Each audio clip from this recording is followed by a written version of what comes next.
الان یه مقداری اگه میخوای هر لکه یه رنگی هر جا اضافه کنیم اضافه کنیم. مثلا از اون گوشه بالا یه ذره میشه چند تا پیکسل کوچیک تیره بده. بعد آدما رو هم اضافه کنیم ببینیم چی میشه. روشنبری یا قانون تیکه های روشنبری.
من باید این موام گوجه کنم بالا سرم اینجوری. اینم شله بتونم کار کنم. اون عینک هم سرم رو آوردم پایین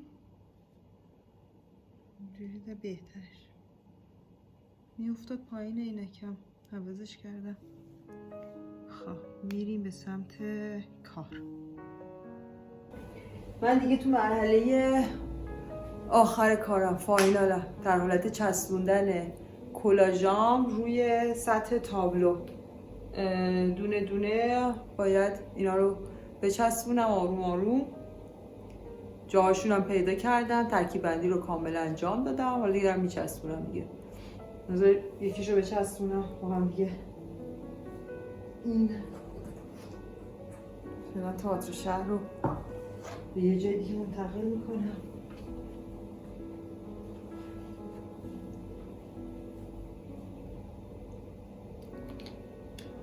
ریز ریز باید اینو ترتمیز بچسبونم. یه خورده کار چیزیه، باید دقت داشته باشه و سر حوصله و اینجوری. یعنی خسته آدم باشه کار چیز نمیشه. دارم یه موزیک خوب، حالا من الان ویدیو چیز کردم دارم ویدیو پر کنم ولی کلا یه موزیک خوبی میذارم و ریلکس آروم یه پادکست جذاب میذارم گوش میدم و در آرامش هرچه تمامتر به کارم میرسم. نمیدونم گفتم من نزدیک براتون بگیرم.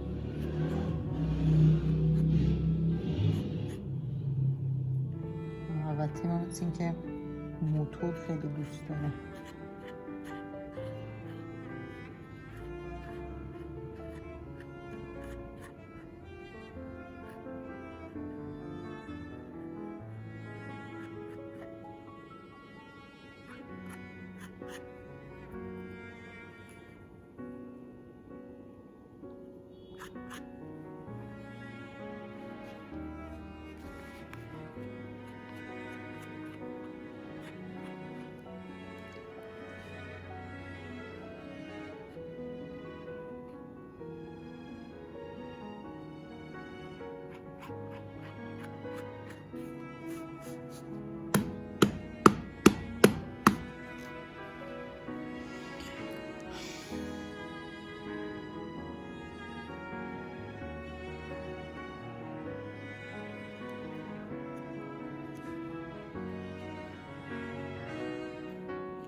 خب پروژه من دیگه رو به اتمامه. الان فقط دارم آدماشو با ابراش میچسبونم، یه نمای کلی نشون میدم از کل کار.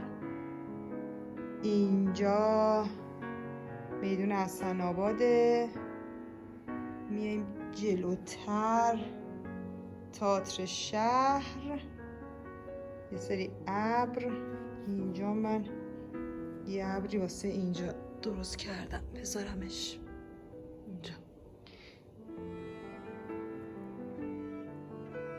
اینجا موزه هنرهای معاصر.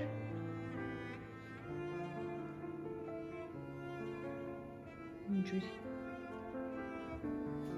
اینجا کل کار رو دیگه من با جین درست کردم. این پروژه‌ایه که برای کارخونه تولید پارچه های جینه. از بالا هم بگیرمش.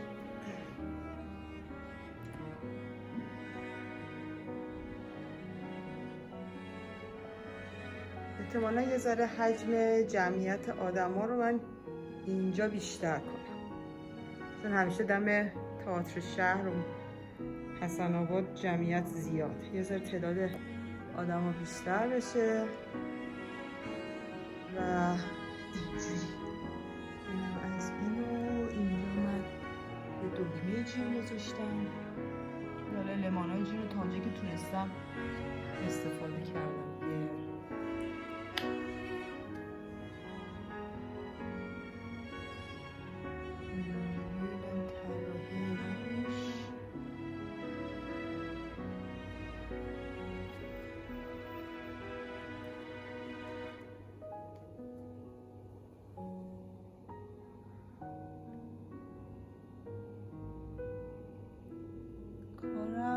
یه ذره بوددار انجام دادم که به لحاظ بصری جذاب باشه. نبی خانوادن